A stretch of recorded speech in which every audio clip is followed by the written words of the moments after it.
En esta mañana, nuevamente, al hablar de la palabra de Dios, estamos casi concluyendo el libro de Juan. Y el tema del mensaje en esta mañana es gloriosa obediencia. En un pasaje bíblico que no se suele leer. Y ya les voy a decir por qué. Juan, en capítulo 18, ya llegando casi al final, nos falta solamente 3 capítulos para terminar el libro de Juan. Y en el mes de octubre vamos a terminar los mensajes referentes al libro de Juan. Juan, el capítulo 18, versículo 1 al 11. El arresto de Jesús. Y como tema tenemos gloriosa obediencia. Dice así la palabra de Dios. Habiendo dicho Jesús estas cosas, salió con sus discípulos al otro lado del torrente de Cedrón, donde había un huerto en el cual entró con sus discípulos. Y también Judas, el que le entregaba, conocía aquel lugar, porque muchas veces Jesús se había reunido allí con sus discípulos. Judas, pues, tomando una compañía de soldados y alguaciles de los principales sacerdotes y de los fariseos, fue allí con linternas y antorchas y con armas. Pero Jesús, sabiendo todas las cosas que le habían de sobrevenir, se adelantó y les dijo: ¿a quién buscáis? Le respondieron: a Jesús Nazareno. Jesús les dijo: yo soy. Y estaba también con ellos Judas, el que le entregaba. Cuando les dijo: yo soy, retrocedieron y cayeron a tierra. Volvió pues a preguntarles: ¿a quién buscáis? Y ellos dijeron: a Jesús Nazareno. Respondió Jesús: os he dicho que yo soy. Pues si me buscáis a mí, dejad ir a estos, para que se cumpliese aquello que había dicho: de los que me diste, no perdí ninguno. Entonces Simón Pedro, que tenía una espada, la desenvainó e hirió al siervo del sumo sacerdote y le cortó la oreja derecha. Y el siervo se llamaba Malco. Jesús entonces dijo a Pedro: mete tu espada en la vaina. La copa que el Padre me ha dado, no la he de beber. Hasta ahí, palabra de Dios. Padre, gracias por tu amor y tu misericordia. Pedimos que tu palabra nos hable al corazón en esta mañana. En el nombre de Jesús. Amén. Gloriosa obediencia. Con el inicio del capítulo 18, el arresto de Jesús, Juan se aproxima cada vez más al momento decisivo en el plan de salvación que Dios había establecido ya antes de la fundación del mundo. Antes de la fundación del mundo. Aun cuando podría parecer que a Jesús le había quitado la libertad y la vida, Juan testifica que él sabía todas las cosas que le habían de sobrevenir. Él sabía que esto iba a suceder. La mayoría ya ha escuchado decir, pero nuevamente vuelvo a recalcar, de que nada de lo que estaba sucediendo tomó de sorpresa a Jesús. Nada de esto fue al azar, porque para él nada es al azar. Mucho menos su ministerio, y tampoco es al azar lo que suceda en nuestra vida, en tu vida y en mi vida también. Por lo que vemos aquí en el arresto de Jesús, que el plan diseñado por Dios desde un principio para la salvación de la humanidad se estaba cumpliendo al pie de la letra. Veamos en primer lugar que fue un arresto glorioso. Llamativo este primer punto. Arresto glorioso. Voy a considerar algunos puntos al ver este pasaje, que me gustaría que consideres también esos puntos principales. Y me gustaría ir más. Me gustaría que te imagines en este momento estando allí como un testigo participante de los hechos en donde Jesús era arrestado. Me gustaría que seas en este momento imaginariamente uno más de los que estaban ahí, en ese lugar en donde se le iba a arrestar a Jesús. Veamos aquí algunos puntos. Versículo 1 relata que salió con sus discípulos al torrente de Cedrón. La canción que habíamos cantado hablaba de un torrente. Torrente significa aguas que corren en un momento dado, que luego desaparecen. Recordemos que en la fiesta de las Pascuas se sacrificaban tantos corderos como era posible, como parte del sacrificio. La historia comenta de que en una oportunidad se han sacrificado 256,000 corderos. Imagínense ustedes toda la ceremonia y todo lo que conllevaba eso. Ese torrente estaba rojo porque servía como drenaje de los corderos sacrificados. Es decir, estaba rojo del resto de la sangre de esos corderos. Jesús estaba pasando por ahí, salió con sus discípulos al torrente de Cedrón. Nos imaginamos que cuando Jesús pasaba por ese lugar en donde tenía el colorido rojo de la sangre de los corderos, ya él vislumbraba, ya podía ver el sacrificio que iba a hacer por la humanidad. Nada es al azar. Nos dice la palabra de Dios que ahí había un huerto. Los otros evangelios sinópticos, como Mateo y Lucas, hablan de este huerto.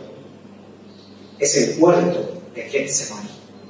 Juan nos dice que había un huerto en el cual entró con sus discípulos.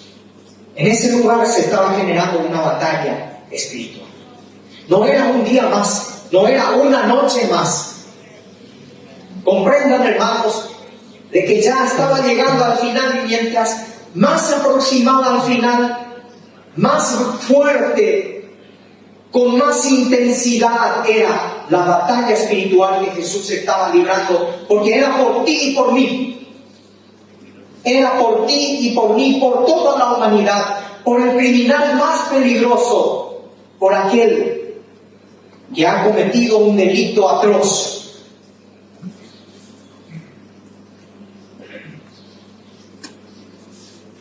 Era un huerto, y esto nos hace recordar de aquel huerto en donde se generó una batalla espiritual, pero en el que Adán y Eva desobedecieron a Dios.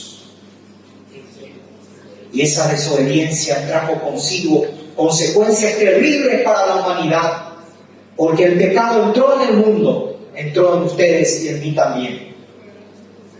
Pero es así que en este huerto Jesús se presenta como aquel Cordero obediente a Dios, que obedece a Dios hasta el final. El segundo Adán que se presenta para redimir, para rescatar, para perdonar, para salvar. Gloriosa obediencia al Padre. El versículo 2 nos dice, muchas veces Jesús se había reunido allí con sus discípulos. Es decir, era de conocimiento público que Jesús estaría en ese lugar. Y Judas más que nadie lo sabía. Jesús sabía que su hora había llegado. Él mismo lo había dicho. Recordemos que en otras ocasiones Jesús había mencionado que su hora aún no había llegado. Pero en este momento Jesús sabía que su hora había llegado, por lo que fue al huerto, donde nos dice la palabra de Dios que él solía estar allí. Y que todos sabían que iba con sus discípulos al huerto para orar. Por lo tanto, él se presentaba ahí, como diciendo: aquí estoy para ser arrestado. Aquí estoy. El versículo 3 nos relata la forma en que procedieron para arrestarlo. Nos dice que tenían armas, fueron con antorchas y armas, y era una compañía de soldados. Una compañía de soldados. Otra traducción dice un batallón, que ya está compuesto por 5,000 hombres. Una compañía era menos, pero aún así, 600 a 1,500 hombres era mucho para alguien que no estaba armado, para alguien que se iba a entregar.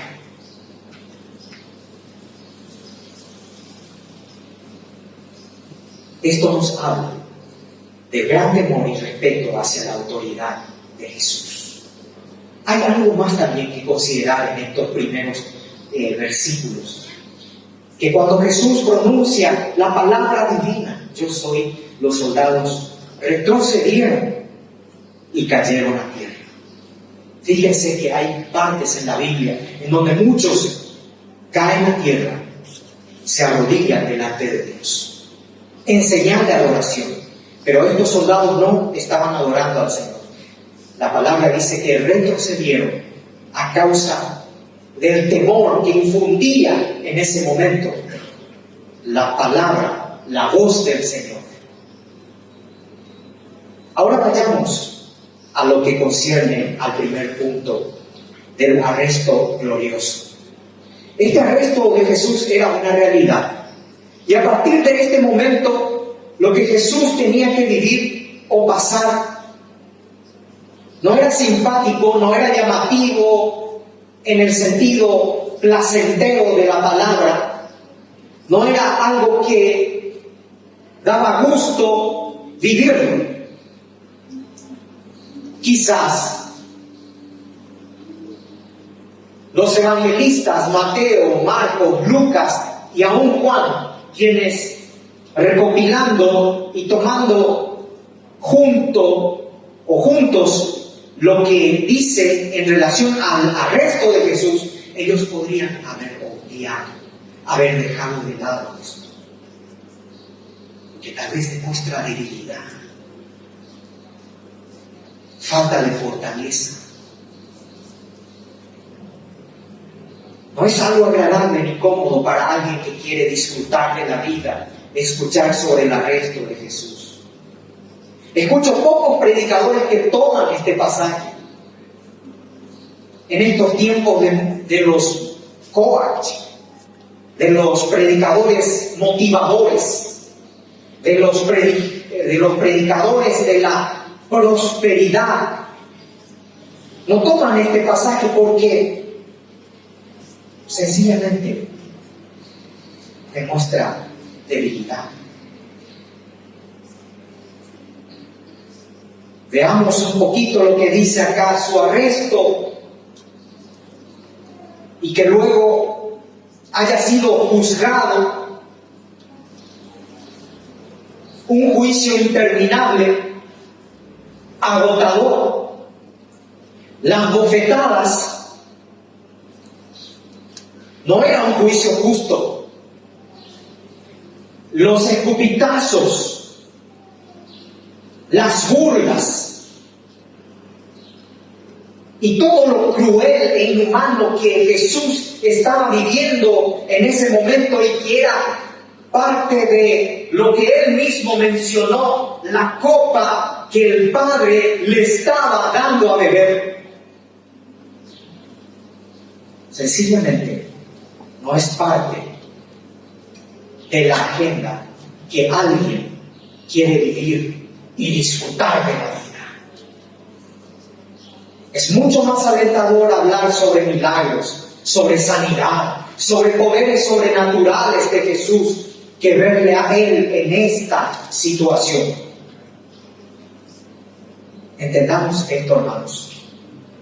Para llegar a la victoria sobre la muerte, había que pasar primero por la vía dolorosa de la humillación, del arresto, de la vejación, del sufrimiento, de la crueldad humana, de la injusticia humana. Hermanos, en nuestra vida ocurre lo mismo. Sí, ocurre lo mismo. No hay oasis sin pasar primero por el desierto. No hay aguas de reposo, como dice David, sin que pasemos por el valle de sombra de muerte.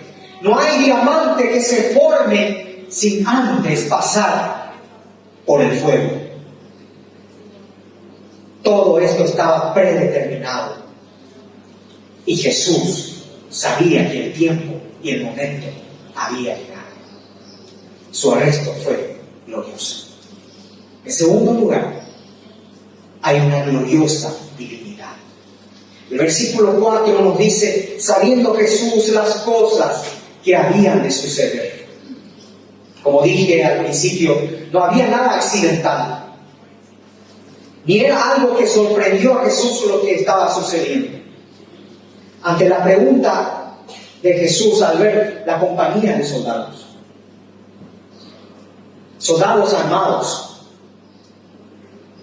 una gran cantidad de soldados prestos para una batalla, ¿a quién buscáis? Jesús sabía a quién estaba buscando. Sí, sabía. Pero él quería que se diga el nombre, porque no eran los discípulos. A estos déjenlos ir. Era él. ¿A quién buscáis? A Jesús Nazareno. Su respuesta fue, yo soy. Esta declaración divina de parte de Jesús lo ha acompañado en todo tiempo y en todos los mensajes del libro de Juan. Yo soy. La declaración divina de Jesús. Yo soy. Yo y el Padre uno somos. Antes que Abraham fuese, yo soy. Nunca negó su divinidad. Nunca escondió su realidad divina. Yo soy. Significa el eterno. El que siempre es y será.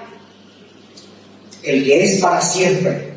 Tampoco escondió o Jesús ocultó su naturaleza humana, su cansancio, su compasión, su tristeza, su llanto ante la muerte, su confrontación con los soldados y el hecho de que estos, al escuchar su voz de autoridad divina, hayan caído a tierra, vencidos hacia un lado, nos muestra que Jesús tenía el control de esa situación. Que Él más bien se dejó arrestar, que podía haber zafado la situación, como en otras ocasiones se podría haber ocultado o escapado de alguna manera. Sin embargo, mostró y se dejó arrestar porque el tiempo de Dios llegó y Él lo sabía, que bien podría escapar, pero no lo hizo. Decidió enfrentar esa lucha espiritual. No era una lucha física, era una lucha espiritual. En el universo se estaban enfrentando esas fuerzas espirituales, esas huestes espirituales de maldad, de pecado, contra aquel Cordero de Dios que en ese momento iba a dar su vida por la humanidad. Jesús decidió enfrentar y decir, yo soy. Hermanos, en ningún momento Jesús dejó de ser el yo soy. A veces nosotros tenemos la tendencia de verle a Dios solo en los momentos lindos de la vida. cuando todo funciona bien, cuando el matrimonio está bien, cuando los hijos están en el camino, cuando los hijos de los hijos siguen el mismo camino del Señor. Estamos acostumbrados o tenemos el hábito de verle a Dios en la abundancia, en las victorias, en aquellos momentos buenos de la vida, en la felicidad que genera el nacimiento de un niño, pero no en la muerte de un ser querido.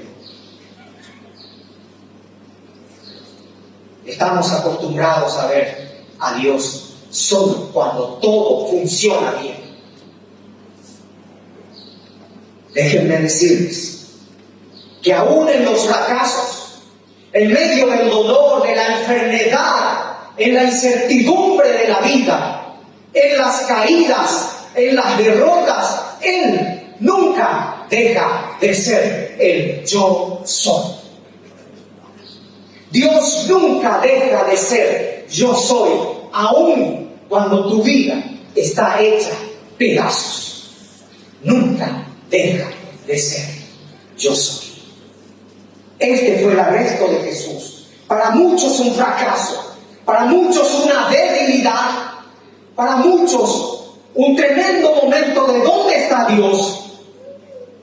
Pero ahí nuestro Señor nos da una clara muestra de su divinidad, que sí, en ese momento, o aún en ese momento, Él no dejaba de ser el yo soy.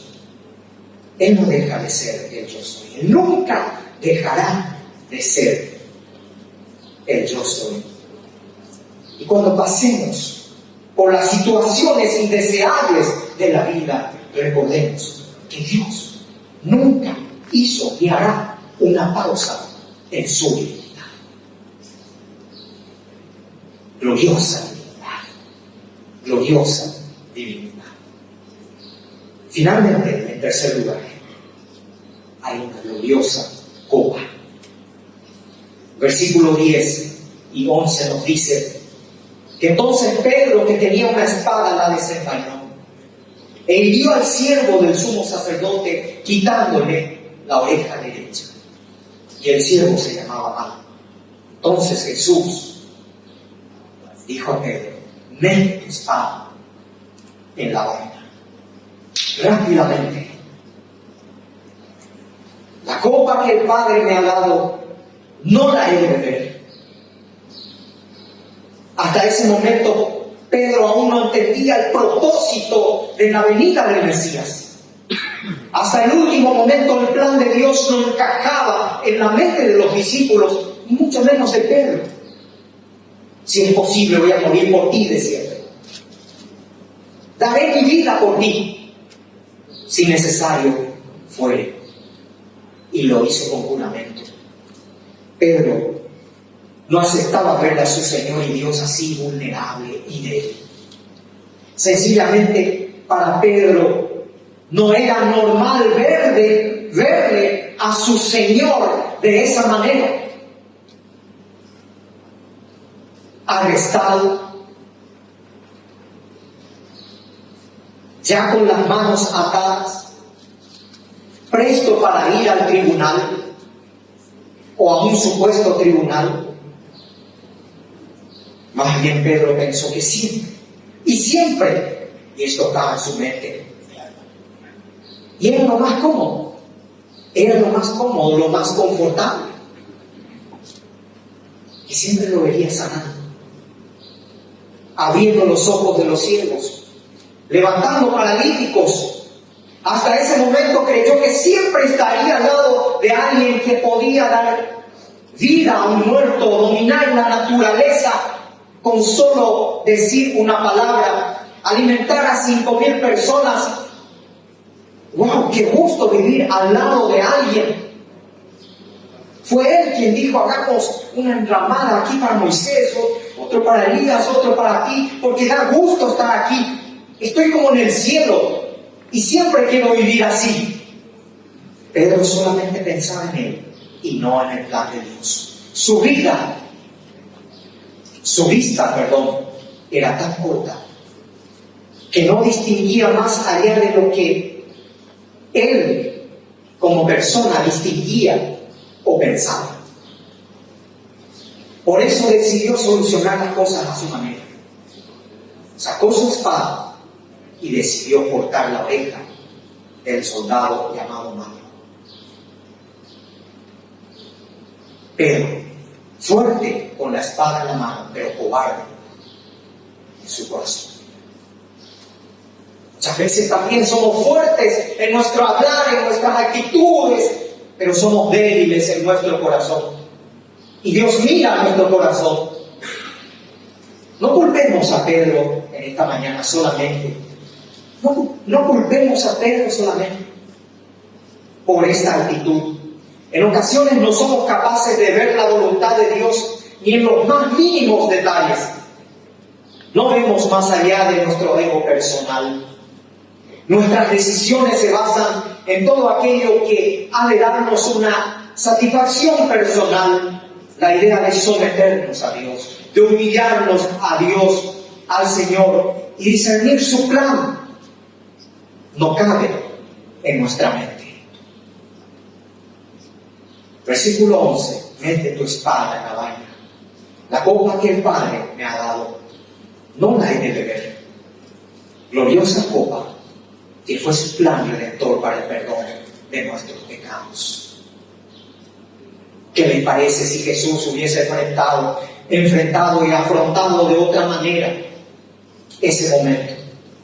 ¿Qué les parece si Jesús hubiese agarrado una espada espiritual y hubiese zarandeado a todos los soldados que estuvieran allí? Les aseguro, hermanos, que en este momento ninguno de nosotros estaríamos adorando al Señor. Pero glorioso momento aquel en que Jesús le dijo a Pedro: mete tu espada en la vaina. No seas parte de ese juego satánico. Este es el plan de Dios. La copa que voy a beber para derramar mi sangre por la humanidad, por los pecadores, para que todo aquel que cree en Él no se pierda, mas tenga vida eterna. Concluyo diciendo que el arresto de Jesús significó el comienzo del plan diseñado por Dios desde antes de la fundación del mundo. La palabra de Dios en los evangelios no oculta esta realidad. Sí, Jesús fue arrestado, sus manos fueron atadas y luego pasó todo aquello que estaba escrito de Él, que era cargar sobre sí nuestros pecados. Su arresto glorioso no fue accidental. Él se entregó. Nunca dejó de ser el yo soy. Por eso es una gloriosa divinidad. Y la copa que bebió siempre será gloriosa porque cumplió cabalmente la voluntad de Dios. Quisiera que en esta mañana todos los que estamos aquí hayamos recibido la salvación que Cristo ofrece. Al terminar este mensaje, quiero hacer un llamado. Si hay una persona que aún no tiene en su vida el plan de Dios, el plan salvador de Dios, que es Cristo Jesús, que murió en la cruz por nosotros, en esta mañana le invito a recibir a Jesucristo en su corazón. Inclinemos nuestros rostros en este momento. Si hay alguna persona en esta mañana que desea recibir a Jesús como su Salvador, esto que está aquí fue planeado por Él de antemano para que ustedes y yo estemos aquí, unos agradeciendo al Señor porque Él nos salvó, y tal vez otros a quienes el Señor está esperando para salvar, para perdonar. Si hay alguien esta mañana que desea aceptar a Jesús, nunca aceptó a Cristo como su Salvador, nunca recibió a Jesús como Salvador, como aquel que perdona sus pecados, como aquel que le salva de la muerte eterna, como aquel que le da vida eterna, nunca recibió a Jesús. Esta mañana, si deseas recibir a Jesús como tu Salvador, como señal de esa aceptación, levante su mano. Hay alguien en esta mañana. No pierda más tiempo. Levante su mano y diga: yo acepto a Jesús como mi Salvador. Amén. Gloria a Dios. Dios te bendiga.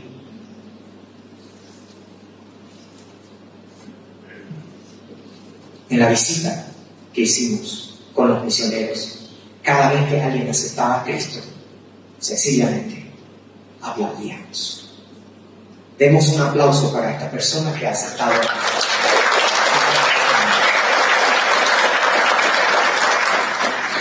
La Biblia dice: ¿por qué el aplauso? Porque hay gozo en el cielo cuando un pecador se arrepiente. Hay gozo en el cielo cuando alguien se entrega al Señor. Digo a mis hermanos que están presentes en esta mañana: todo lo que Jesús pasó es para enseñarnos y mostrarnos que Él sigue siendo yo soy. El yo soy.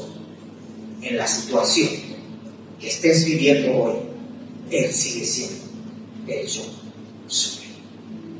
Voy a invitar a esta persona que pase de aquí adelante. Voy a orar por ti. Voy a orar por vos. Vamos a orar por vos.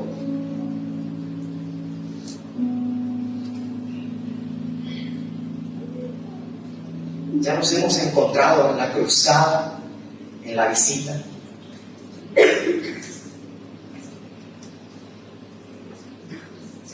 Teresa es su nombre.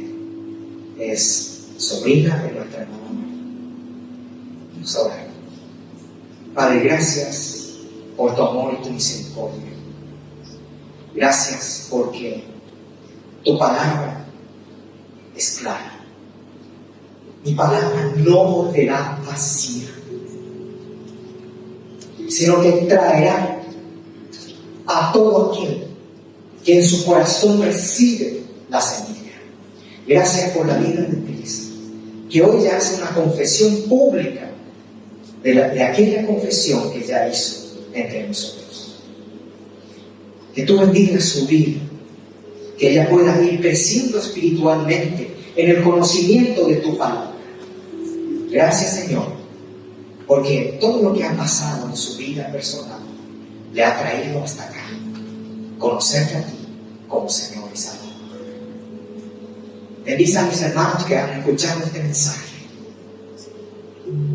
Ayúdanos a entender que en cualquier momento de nuestra vida, circunstancia, no solo en la abundancia, no solo en las alegrías, sino también en los tiempos difíciles, tú sigues siendo el yo soy. Gloriosa verdad, gloriosa esperanza. Gracias, Señor, en el nombre de Jesús. Amén. Que el Señor bendiga su palabra.